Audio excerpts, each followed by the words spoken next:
Chant mes grâces, peuple de Dieu. Seigneur, je te rends grâce et je te bénis. Merci, Père, de prendre le contrôle de ce moment. Au nom de Jésus, Amen. Récemment, nous avons fait des publications et nous avons constaté que sur les réseaux sociaux, lorsqu'ils voient déjà des choses que je publie, notamment sur Facebook, ils bloquent. Pourquoi? Parce que Satan prend le contrôle, il envoie ses agents un peu partout. Mais qu'à cela ne tienne, nous n'allons pas abandonner notre travail parce que nous sommes là pour servir la bonne cause. Nous sommes là pour gagner des âmes. Le Seigneur m'envoie aujourd'hui te dit de remettre ton sort à l'Éternel et il te soutiendra. Il ne laissera jamais tomber le juste.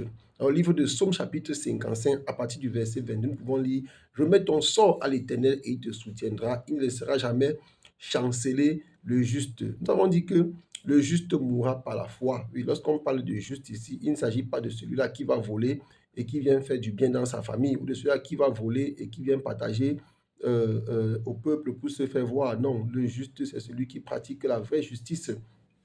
Donc, le Seigneur demande à toi qui es juste, à toi qui est appelé à le servir, de lui remettre son sort et il te soutiendra. Le Seigneur dit dans le livre de Jacques 4, verset 7, que nous devons résister au diable par la foi. Le Seigneur demande, Dieu, dans le livre de Pierre, de 1 Pierre chapitre 4, oui, je crois, que nous devons résister au diable. Il ne nous est jamais demandé d'aller lutter contre le diable, mais nous demande plutôt de résister au diable. Donc, ne perdons pas le temps chaque jour à lutter contre le diable, comme beaucoup le font. Beaucoup ont déjà enterré Satan.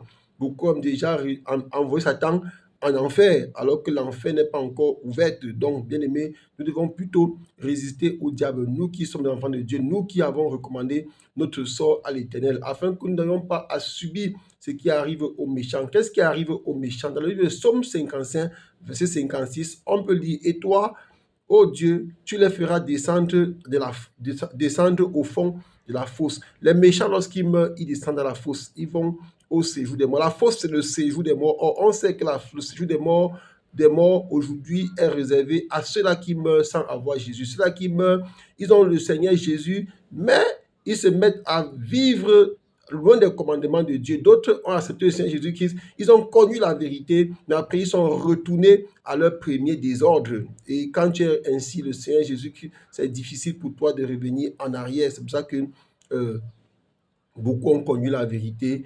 Ils sont allés dans le monde. Et une fois dans le monde, ils ont été saisis dans le monde plus qu'avant. C'est pour ça que le Seigneur dit aussi que lorsqu'un esprit impur sort de quelqu'un et qu'il va dans un lieu aride et cherchant où se reposer, ne trouvant pas, il revient avec sept autres esprits plus puissants que lui. La condition de cette dernière est pire que la première. Oui, si cette personne-là n'a pas consacré sa vie à la prière, n'a pas consacré sa vie à la volonté de Dieu, oui, quand les démons reviendront, ils viendront plus forts, plus puissants, et ta condition sera pire que la première. C'est ça qu'on demande aux gens qui acceptent le Seigneur Jésus-Christ comme Seigneur et Sauveur, il faut payer le prix qui va avec. Le prix qui va avec, c'est la sainteté, c'est la vie de prière. Oui, tu ne peux pas accepter le Seigneur Jésus-Christ comme Seigneur et Sauveur et tu vis comme tu veux. Vous allez voir certaines personnes, ils ont Jésus, mais ils vivent une vie de complaisance, ils vivent une vie mondaine. Et comme ils ne vivent pas, ils ne ressentent pas les attaques, ils se disent que le Seigneur les protège. Non, vous n'êtes pas attaqué parce que